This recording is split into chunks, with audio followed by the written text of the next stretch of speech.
for any of you, what is the Biden administration doing right and doing wrong at the moment? I'll just say that what they're doing wrong is their inability to change the narrative. So the framing of the conversation is still has not done a 180, which is what what I was hoping for. What they're doing well, I mean, they're doing, compared to the Trump administration, anything was better. So I think that that's part of the problem, is that we're now comparing it to somebody who lowered the bar so low that, you know, taking children away as a form of punishment became normalized in the United States. So the problem, I think, is kind of like, well, geez, he's doing better than that. Like, aren't you happy? And as somebody who's been covering this since the 1980s, no, I'm not happy. And President Biden should know better, because he's been a politician for a very long time and he understands geopolitics. So, I mean, I have gone to the extreme because I'm very impatient at what I'm seeing. So for example, to paint a picture of what I think the Biden administration should be doing, which sounds completely radical, but we have to remember what's really radical is the taking of children and putting them in cages.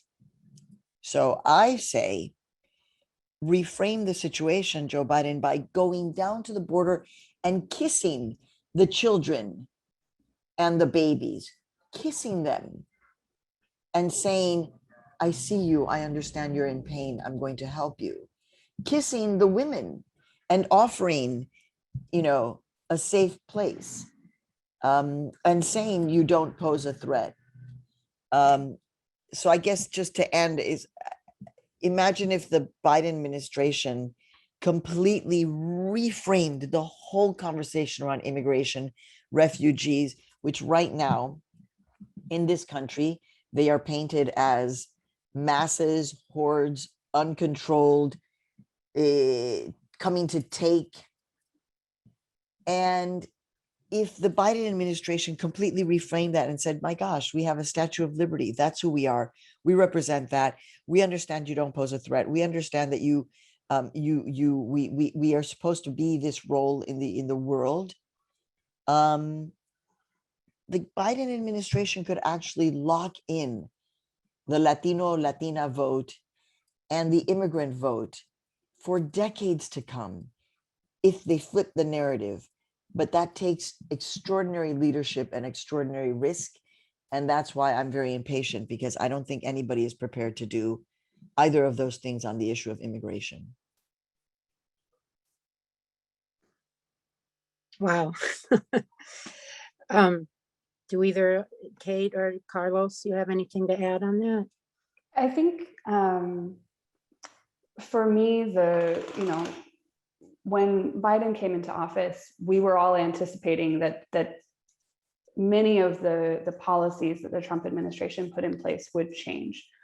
And I think there have been a couple of things that have done that, but by and large, the effect of US policy on people who are fleeing for their lives has not changed.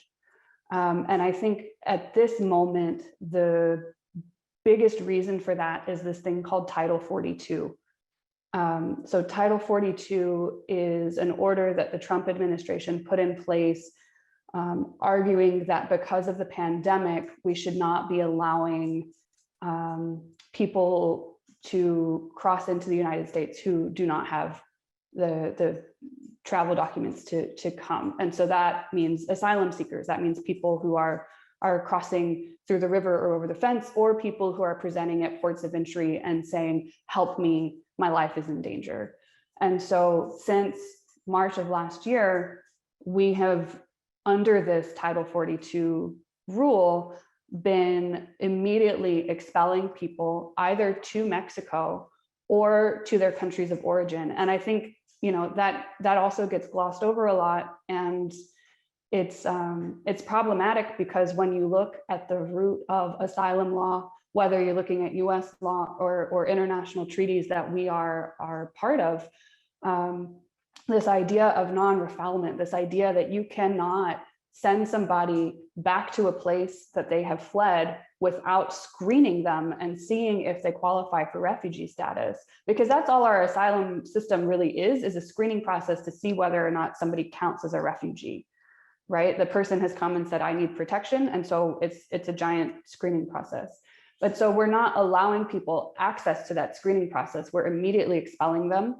And I think that's, as we've seen more movement start again, we've seen that compounding the effects of what's going on at our border. And so whether that's, as the Biden administration has decided to not expel unaccompanied children generally, we're still seeing some individual cases of that happening. It's not completely stopped, but generally not expelling unaccompanied children. Some parents who I've met have made the decision after being expelled as a family to say, okay, my child is in such danger here at the border in Mexico, I'm going to send my child across alone because that way my child is safe.